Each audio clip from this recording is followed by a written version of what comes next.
All right, ready? Welcome to Tinfoil Talks.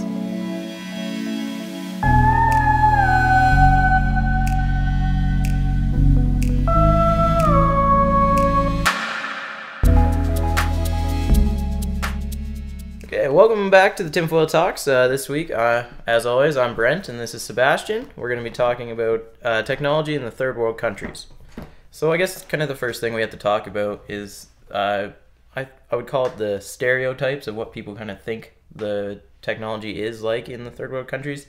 Yes. I mean, myself, I guess I kind of fallen into the same idea of like how third world countries are advertised, and you kind of think that it's all just dirt roads and people living in these very broken down homes that might even not be made of like a solid material that you would want to have as your base to a home. But I don't know, what do you kind of think of when you hear of third world countries? Well, I would imagine it would be, the same image that you get because of how it's been advertised to us, because, not everybody in the first world gets to go over to the third world Right. to see what it's actually like. But on the flip side of it, I'm sure there are definitely parts of it that don't look like what's advertised. Like there's probably a little bit more development and a little bit more structure, and it doesn't look as gloomy. Definitely. I mean, looking at kind of what we've looked into, I guess, we've noticed that these third world countries generally kind of break down into two classes as opposed to the three classes that we have here.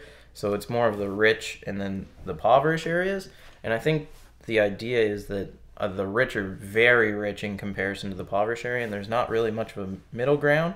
I mean, here in Canada and North America in general, we have the rich, and then there's the middle class, and then there's the lower, like, impoverished areas. And Right. But I think there it really is a very There's a distinct- bigger gap between the wealthy and the poor. yeah, there's a large gap, obviously. But I think now that these areas have been getting a lot more attention, it's starting to develop a lot more, and I think that's kind of why it's the trend now isn't to really call them third world countries. It's more of a developing country. Right. And a lot of the areas in North America have started to kind of invest in these areas to try to help them grow, which is great.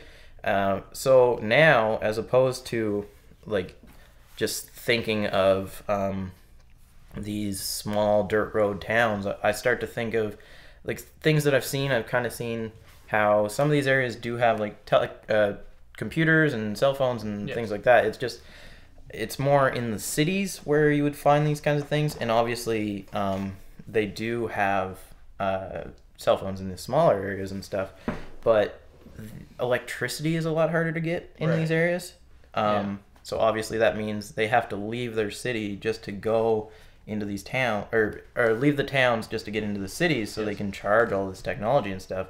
And I mean, those could be an hour or 2 hours away for some people, right? Yeah, it seems like it's not very practical yet at this point in some areas to introduce such advanced technologies when you don't have the infrastructure needed to keep them running. Yeah, and I think these kinds of technologies are great. I read an article that was saying that a lot of the technology that's used in these areas are generally used for education purposes. Yeah. So it was about 40% of people were using their computers and cell phones to learn and to look into more so that they could grow themselves and teach themselves a bit more about the world and about topics that they were learning about in school, which is good. And I'm sure there's a large amount that are using these for communication, of course. Yes. I mean, you have relatives and friends that live in various areas, so the easiest way to communicate would be through cell phones and emails and stuff like that. I guess it's important to think about how technology is being used in these areas as well, in the sense that I feel that technology is so big in North America that in these areas they also think it should be very big. And I saw something else that said a lot of these areas will end up spending money on cell phones when they don't even have running water or anything like that in their homes. So what does that kind of make you think about? Well, I think we as a first world country and first world countries in general have convinced ourselves, along with the developing world, that advanced technology is the way to go, and that's what everybody needs, even though maybe that's not exactly the best option, like you said, that they don't necessarily have other necessities like running water, but they'll have access to a cell phone, which, there's things that you have to build in order to get there, Right. in terms of that's what they actually need. Mm-hmm. Like, life's kind of all about that hierarchy of needs. Right. I mean, Yes. we need to have shelter and warmth and water, food, water, yeah. and everything like that. But I think maybe their hierarchy's been morphed in a sense, where they think that they need technology even before they need these kind of things, because water is obviously still accessible. They just have to work a little harder to get it. And I don't think that technology wasn't accessible at one point, and maybe that's why it's starting to happen that way, that they are trying to have technology because they still know that I can travel and get buckets of water, but You can't travel and get a cell phone. Right. I mean, you can't just go and find one out there. I mean, Yeah.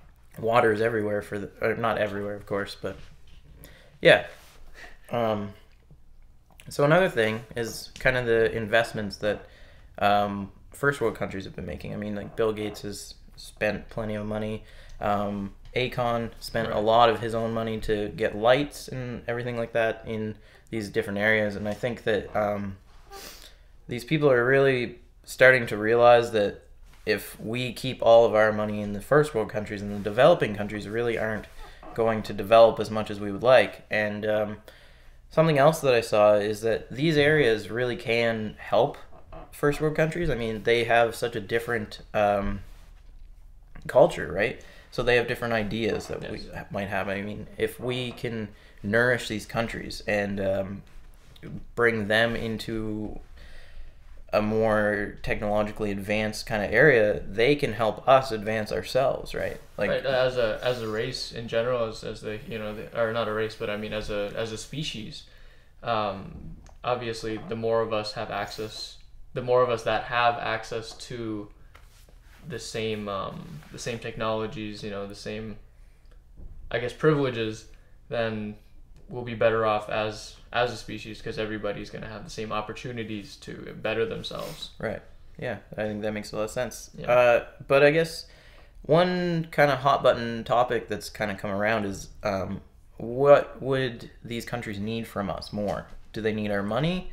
Do they need, like, to be given specific technologies, or should we ask them more about what they want? Like, we kind of just have to assume, like, if I give them $2 billion, that they'll do The right thing with it, or would they rather me spend $2 billion on specific things, or just volunteering in general? So a large amount of people have heard of Global Brigades, and this is kind of for those who don't know, is just the idea of people coming from areas like Canada and the United States and going over to these different areas and helping. So they kind of break off into different groups, and they'll work to do different things. Like, some of them are building kind of like waterways or making improvements on homes and everything like that. But this idea has kind of become something that's called voluntourism. Yes. In the sense that you're kind of spending money to go into these areas, but you don't stay very long. You only go for like a week, so it's kind of like a vacation in the sense. I'm not to say that you don't do all the work, right? I mean, they still have to go into these areas and do all this work. But the kind of a large criticism that's come out of this is that, are people going to benefit themselves, or are they going to benefit these countries that need different resources, right? Right. So the general thoughts that I have about it, I'm wondering, in your mind, do you think that going for 1 week and setting up these various things is like a sustainable way to help these countries?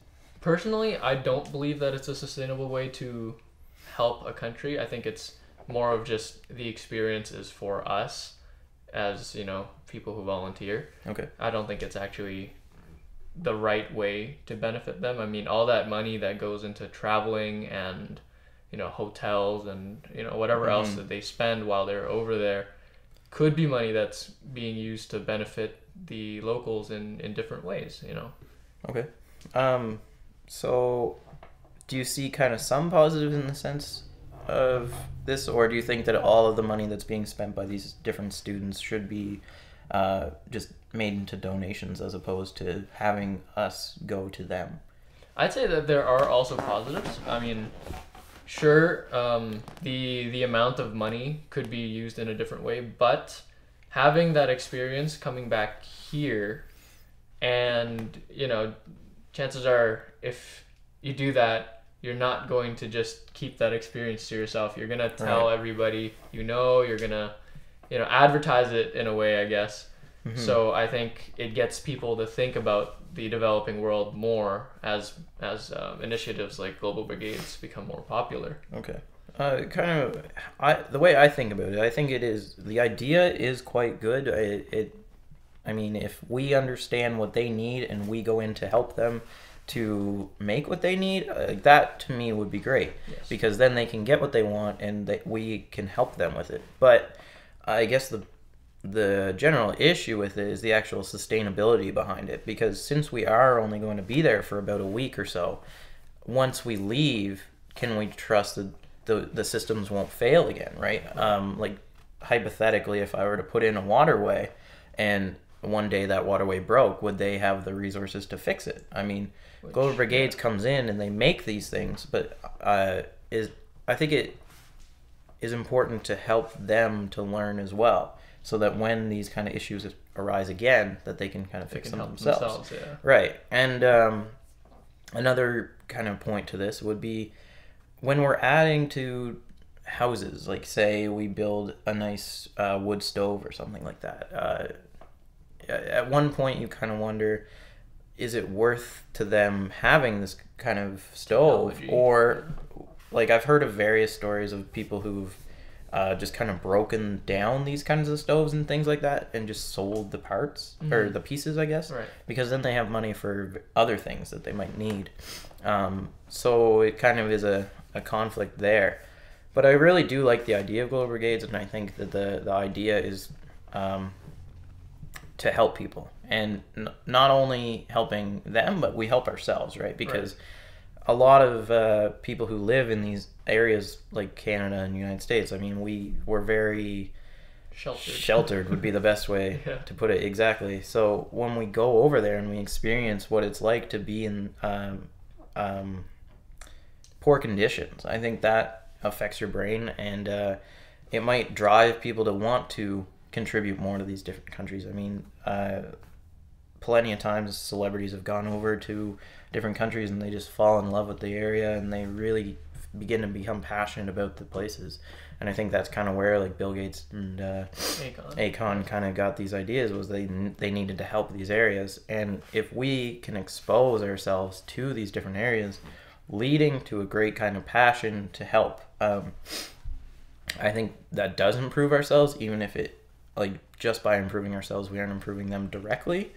But long term, if we do improve ourselves that much and we become passionate about helping these areas, obviously what we can do for them will just become more and more a priority for us. Right, exactly. And I think that would generally help them. Is there anything else you kind of wanted to talk about with Global Brigades? Or? Yes. On the topic of first world countries helping developing world with technology, how do first world countries know which technologies are needed? How do you feel that process is going? Like, is it fair to say that cell phones is what they need, or laptops in every school, versus maybe they have other needs that we haven't addressed yet? Well, I know with Global Brigades, at least, like, they have different, like, as I said earlier, they have different groupings, which are called brigades. And so when the Global Brigades, not just the school versions of them, but the overall enterprise of it, they will check in with these areas and they'll say, what can we do for you? And if they say, okay, we need these waterways, then that's when we'll bring in like the water brigade, and they'll go in and help them like that. So I think Global Brigades in that sense is very good for checking in to make sure that they have what they need. So in that sense, it is very helpful. But as long as we know that it is a sustainable option, I think it can really benefit these different areas. That's really good of them for checking and making sure. Yeah, before going in there. Definitely. So I think we'll leave it at that. So, yeah. Yeah. So that's all the time we have for today. We've had a nice, lovely talk about Cobra Brigades and the third world or developing world, and how the first world are helping by giving them technologies. Mm-hmm. And so, like, subscribe, share. If you have any questions, feel free to comment below. Yeah, we'd love to hear your thoughts. Yep. Thanks, guys. Have a nice day.